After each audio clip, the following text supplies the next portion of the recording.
안녕하세요. 사건 이슈 채널 구독, 좋아요, 알림 설정 꼭 눌러주세요. 명절이 돌아올 때마다 저는 식당 두 곳의 주소를 머릿속에 담아두었답니다. 시댁 쪽은 순천 시내 한우 전문점, 친정 쪽은 골목 안 백반집.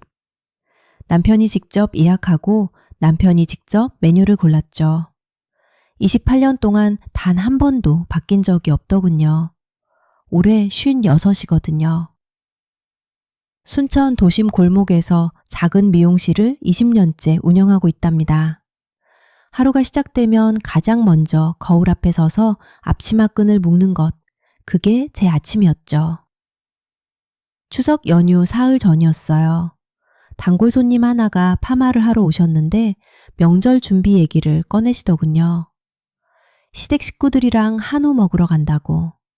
저는 고개를 끄덕이면서 거울 속 그분의 얼굴을 보고 말았죠. 그 웃음이 어쩐지 낯설게 느껴졌어요. 그즈음 저는 친정 어머니 걱정을 하고 있었거든요. 올해 80이신데 명절마다 혼자 버스를 타고 오시는 분이랍니다. 손잡이가 다른 보자기 가방을 들고서. 아무 내색도 안 하시는 분인데 그날따라 그 모습이 자꾸 마음에 걸렸죠. 어머니는 제가 결혼한 이후로 한 번도 한우를 드신 적이 없더군요. 생각해보니 그게 처음으로 이상하다 싶었답니다. 시댁 어머님은 명절마다 등심을 드셨는데 우리 어머니는 늘 백반이나 순댓국, 남편은 늘 형편이 빠듯하다고 한 것입니다. 저는 그 말을 믿었답니다. 오래도록. 새로 사들인 분홍 저고리가 오히려 쓸쓸해 보였던 시절이었죠. 명절 전날 밤 어머니가 전화를 주셨어요. 정수가, 이번엔 내가 가도 되겠냐고. 그 한마디에 목이 살짝 뜨끈해졌답니다. 남편은 그날도 소파에 앉아 뉴스를 보고 있었거든요. 저는 부엌에서 전 부치는 냄새를 맡으며 명절 준비를 했죠. 들기름 냄새가 온 집안에 퍼지더군요. 기름 튀는 소리가 크게 났어요. 그 소리 때문이었을까요? 남편이 아무 말도 안 하는 게 그날따라 더 크게 들렸답니다. 그때는 그냥 피곤해서 그런 줄 알았거든요. 이번에도 그러려니 했답니다. 추석이 그렇게 또 지나갔죠. 시댁 식구들이 돌아가고 나면 집안이 조용해졌답니다. 설거지를 하다 보면 손이 저절로 멈추곤 했거든요. 기름기 낀 그릇을 문지르면서 올해도 이렇게 넘어가는구나 싶었죠. 처음엔 형편이 어렵다고 했거든요. 믿었답니다. 미용실 수입이 들쑥날쑥하던 시절이었으니까요. 드이도 사업이 어렵다고 했고 저도 허리띠를 졸라맸죠. 그러면서도 이상하다는 생각은 잘 안 했더군요. 워낙 오래된 일이라 그냥 우리 집 방식인가 보다 하고 넘겼거든요. 시댁 어머님 생신이면 그이는 일주일 전부터 식당을 알아봤답니다. 순천 시내에서 제일 간다는 한우 전문점. 예약도 직접 하고 꽃다발도 챙겼죠. 그날만큼은 그이가 부지런해졌어요. 손목에 찬 은빛 시계가 유독 반짝이던 날들이었거든요. 우리 어머니 칠순이 됐을 때였답니다. 저는 한 달 전부터 그이한테 말을 꺼냈거든요. 어머니 환갑도 제대로 못 챙겼으니까 이번엔 식당 하나 잡아주면 안 되겠냐고. 남편이 고개를 끄덕였죠. 알겠다고 했거든요. 그런데 칠순 당일 그이가 예약한 곳은 우리 동네 순댓국집이었답니다. 테이블이 6개짜리인 작은 곳이었죠. 어머니가 뭐라 하셨겠어요. 괜찮다고 하셨거든요. 아무것도 아니라고, 순댓국도 맛있다고 웃으셨죠. 그 웃음이 창문에 비쳤는데 저는 그쪽을 보지 못했답니다. 밥을 먹는 내내 어머니 손이 자꾸 눈에 들어왔거든요. 국그릇을 두 손으로 감싸 쥐고 계셨는데 손등에 핏줄이 볼록 솟아 있었죠. 그 손으로 저를 업어주셨던 분인데 숟가락을 내려놓고 싶었지만 참았답니다. 참아야 했거든요. 아들 때문이었죠. 그때 민준이가 고등학생이었는데 부모가 싸우는 걸 보여주고 싶지 않았답니다.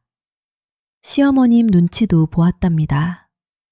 그분이 워낙 당신 아들 편이라 내가 뭔가 말을 꺼내면 집안이 뒤집어진다는 걸 알고 있었거든요. 28년이 그렇게 쌓였죠. 그해 겨울 시댁 작은 어머님 환갑이 있었답니다. 그이가 식당 예약 문자를 받아주고 먼저 나가던 날이었거든요. 저는 미용실에서 마지막 손님 머리를 다듬고 있었는데 문자 소리가 들렸죠. 보지 않아도 알 것 같았답니다. 가위질을 계속했답니다. 손이 흔들리지 않도록 힘을 줬거든요. 그 무렵부터였답니다. 어머니가 전화를 주실 때마다 괜찮냐고 먼저 물으셨거든요. 정수가 너 요즘 밥은 먹고 다니냐고. 저는 늘 괜찮다고 했죠. 어머니도 그 말을 믿지 않으신다는 걸 알면서도. 이대로는 안 된다는 생각이 처음으로 든 건 바로 그 겨울 끝자락이었답니다. 그래도 가족인데 라는 말이 입안에서 맴돌다 녹아버리던 그 밤이었죠. 추석 연휴 마지막 날이었답니다. 그이는 처남댁 집에 간다며 아침 일찍 나갔고 집안에 혼자 남았거든요. 설거지를 끝내고 빨래를 돌리고 그러다 그이 방 서랍을 열었죠. 반창고를 찾으려고 했거든요. 손가락에 작은 상처가 났었답니다. 서랍 안에 종이 뭉치가 있더군요. 카드 명세서였답니다. 두툼하게 접혀 있었죠. 처음엔 그냥 덮으려 했거든요. 그런데 손이 멈추질 않았답니다. 한 장을 펼쳤어요. 그리고 또 한 장. 눈에 들어오는데 시간이 걸렸답니다. 한참을 그냥 보고 말았죠. 서랍 앞에 서서 숨도 제대로 못 쉬고. 시댁 식구들과 갔던 한우 식당 78만 원이 찍혀 있더군요. 그 아래줄 같은 달 같은 명절이었답니다. 친정 어머니 모시고 갔던 동네 순댓국집 7만 2천 원 나란히 찍혀 있었거든요. 10배가 넘었죠. 손이 말을 안 듣더군요. 영세서를 바닥에 떨어뜨렸다가 다시 집었답니다. 손가락으로 숫자를 짚어봤죠. 혹시 잘못 본 건가 싶어서. 아니었거든요. 어머니 칠순 때였답니다. 그이가 요즘 형편이 좀 빠듯하다고 했었거든요. 저는 그 말을 믿었죠. 미용실 수입에서 조금 보태서 제가 동네 순댓국집을 예약했답니다. 어머니가 괜찮다고 국밥이 제일 맛있다고 하셨거든요. 뒤돌아서 오신 거 나는 알고 있었는데 28년이었답니다. 28년 동안 형탄 타령을 들으면서 그래도 가족인데 하고 넘겼거든요. 그게 형편이 아니었던 거죠. 선택이었던 거였답니다. 그이가 저녁에 들어왔답니다. 저는 명세서를 식탁 위에 올려두었거든요. 아무 말 없이 앉아서 기다렸죠. 그이가 명세서를 보더군요. 잠깐 멈칫했다가 의자를 빼고 앉았답니다. 아무 표정이 없었죠.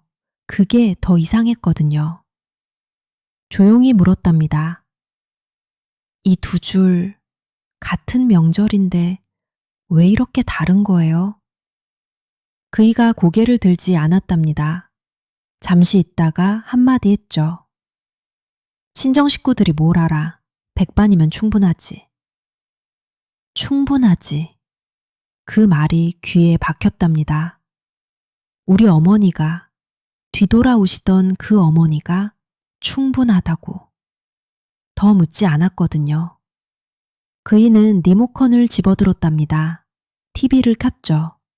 뉴스 소리가 거실을 채웠거든요. 나는 명세서를 가지런히 접었답니다. 천천히 한 번, 두 번, 가방 안쪽 지퍼칸에 넣었답니다. 손이 더 이상 떨리지 않았거든요. 이상하게 그때부터 마음이 고요해졌죠. 28년치 명세서가 어디 있는지 알고 있었답니다. 미용실 창고 맨 아래 박스. 한 번도 버린 적이 없었거든요. 아무 생각 없이 모아뒀던 것들이었죠. 그날 밤 처음으로 그 박스가 생각났답니다. 다음날 아침 미용실 문을 열기 전 창고 박스를 꺼냈답니다. 먼지가 손등에 내려앉더군요. 박스 안에는 28년치 카드 명세서와 영수증이 고무줄로 묶여 있었거든요. 손이 떨리지 않았죠. 그게 오히려 이상했답니다. 시댁 큰어른 생신 때 간 한우집 영수증, 친정 어머니 칠순 때 간 백반집 영수증. 나란히 꺼내놓으니 한 장은 14만 원, 한 장은 13,000원이었거든요. 10배가 넘었죠. 그것도 우리 어머니 칠순날이었는데. 민준이한테 전화를 걸었답니다. 오늘 저녁 할머니 모시고 아버지한테 오라고. 아들은 잠깐 침묵하더군요. 그러다 알겠다고 짧게 대답했죠. 그이는 저녁 자리인 줄만 알고 왔더군요. 시어머니도 함께였답니다. 식탁에 앉으며 어머님이 물으셨죠. 정숙 씨, 무슨 일 있어요? 대답하지 않았답니다. 가방에서 봉투를 꺼냈거든요. 봉투 안에서 영수증 2장을 먼저 꺼내 식탁 위에 놓았죠. 어머님, 이게 어머님 생신날 한우집 영수증이에요. 14만 원이거든요. 그이의 눈이 영수증 위에서 멈추더군요. 입술이 한번 달싹였다가 닫혔죠. 이건 우리 어머니 칠순날 백반집 영수증이에요. 13,000원이랍니다.